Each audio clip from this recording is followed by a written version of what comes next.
Tatlong bagay na kailangan mong pag-isipan bago ka magsimula ng sari-sari store negosyo.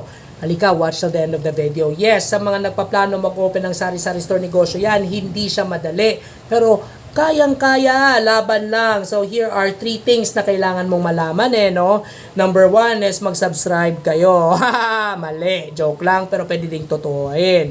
So number 1 is kailangan mo munang maghanap ng magandang location.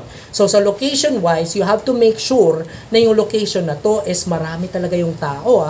Yung talagang shoulders to shoulders yung tao no? Yung urban communities at merong eskwelahan, merong simbahan, maraming tao within the area. Kung pipeda, kahit pa minsan marami na kayong sari-sari store dyan, as long as fully packed yung tao, hindi ka talaga masisiro. So always consider a location na kailangan yung negosyo mo. In putting up a business, you have to understand na kailangan mo malaman yung business principle.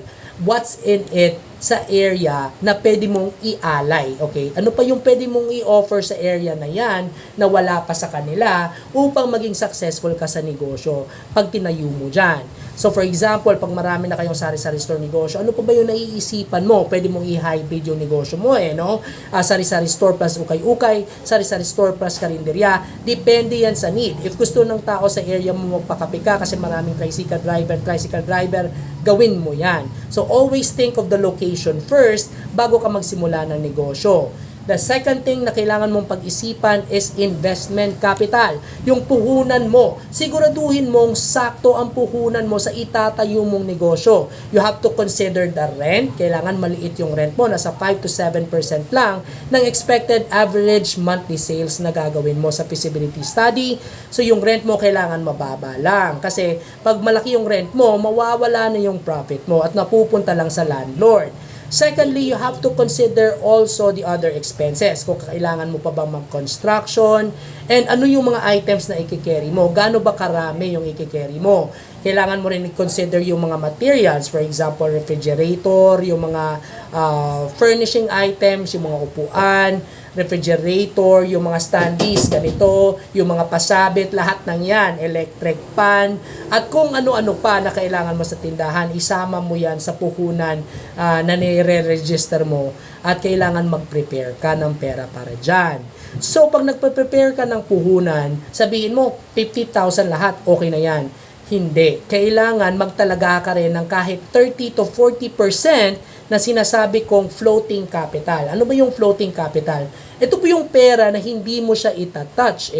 Ang pera na ilalagay mo sa bangko na para patakbuhin yung negosyo mo ng 6 months to kahit 1 year or kahit man lang 6 months na hindi ka kumikita ng pera is meron ka pa rin pang rolling. So yun yung magagamit mong pera upang tumakbo pa rin yung negosyo mo. So also, pag may puhunan capital ka, sabihin natin meron kang 250,000, it's not advisable na ubusin mo lahat sa negosyo in one drop. Kasi hindi naman lahat ng negosyo nagsasucceed sa unang try.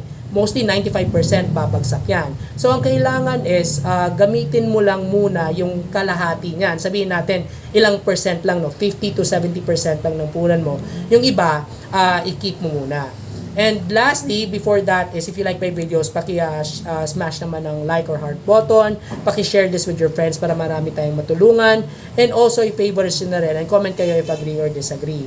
The last thing you need to consider is yung suppliers. You have to make sure that you have good suppliers na mura yung makukuha mo or wholesalers na makabili ka ng item na mura na hindi ka nagagastos ng expenses pag nagtayo ka ng sari-sari store negosyo para tumaas yung profit mo. You have to consider na itong suppliers na to is hindi lang iisang area, multiple suppliers para pag wala sa iba is meron ka pa rin ibang option. Okay? I hope you learned something and have a good day.